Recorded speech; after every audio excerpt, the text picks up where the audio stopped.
Hi folks, Mark Slauter here to talk about Jasper Fforde's next book in the Thursday Next series, Something Rotten. And this is really interesting. One of the things that Jasper does in the front of this is he's decided that there should be a little bit of information on some of the primary characters that are running around in the book. So he has the introduction section called Dramatis Personae. And so you can learn a little bit more about Thursday and Friday and Granny Next and Commander Bradshaw and some other folks. So this is great. Thursday, who has been in the Well of Lost Plots for the last 2 years, decides time to go home. She has also given birth. The dodo Pickwick, who had an egg, the egg is hatched, and the baby dodo Alan is just really mean, has a bad attitude, and nobody knows what to do with it. So the book opens up with Thursday and Commander Bradshaw chasing the Minotaur, who you might remember has gone rogue. He's what they call a page runner, into a western that takes place in Nebraska, and they have an old-fashioned shootout, and Emperor Zark gets involved in this as well, and that's a great way to open the book. So she goes back home. We get all the cast of characters: Jurisfiction, Book World, Spec Ops, Goliath Corporation obviously has a role in this. And so after spending 2 years, she comes home, and one of the things that she finds out is, of course, her mom has continued to pay her bills through her bank, so she's 2 years into huge debt and doesn't really know what to do with all that. And her son Friday, what Jasper has done with that is he allows Friday to speak in lorem ipsum, which is a riot, because as you're reading the book, it just looks like the baby is talking. And so it's kind of funny the way that Jasper allows the baby to be vocal using that lorem ipsum gibberish language. But it's kind of funny as you're reading the book that you feel like you're coming across Greek or Latin. She also has to bring Hamlet home with her because there's an issue in Book World in the play Hamlet, and so they're trying to keep things under wraps and kind of neutral and even keel. Dad remains missing, but he's got a bigger role in this book. When Thursday gets home, she finds that there are 2 new house guests. The first is Lady Emma Hamilton, who is the wife of Horatio Hornblower and the Prussian Chancellor Otto Bismarck. Well, you put the Prussian Chancellor and the Prince of Danes, Hamlet, in the same house, and you tend to run into some issues. Jasper takes a really great twist on the Goliath Corporation in this one, where they've decided to switch from being a corporate entity to a multi-deity religious entity. And the way that he plays that out is just great.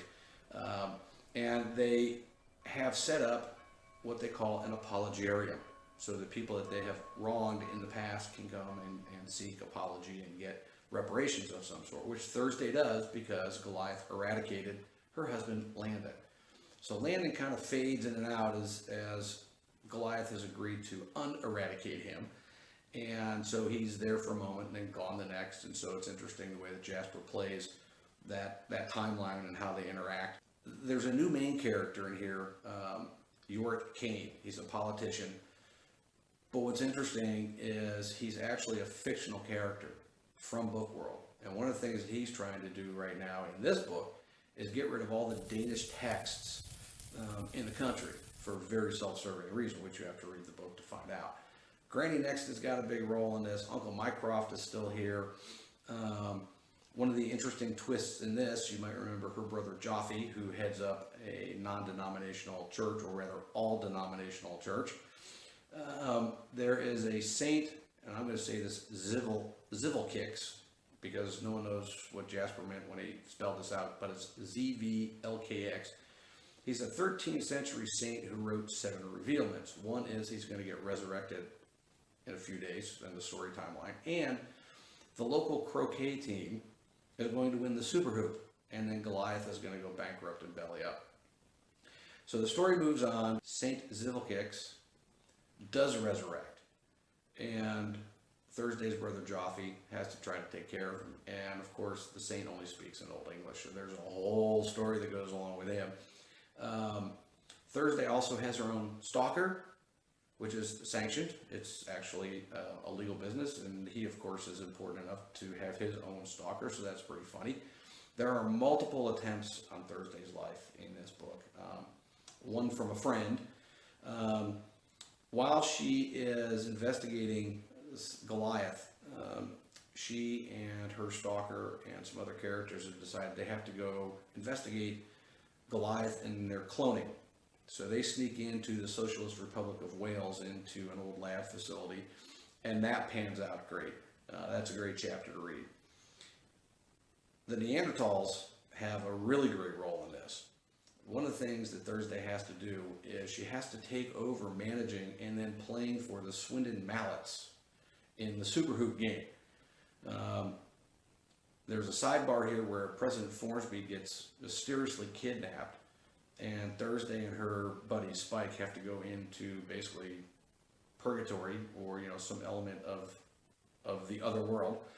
And the other thing that Jasper pulls into this is there have been several other saints who have been resurrected at about the same time, and apparently in a location called Oswestry, God has smited it. So he's sort of put the fear of God into people, and so he ends up the book with the game at Swindon.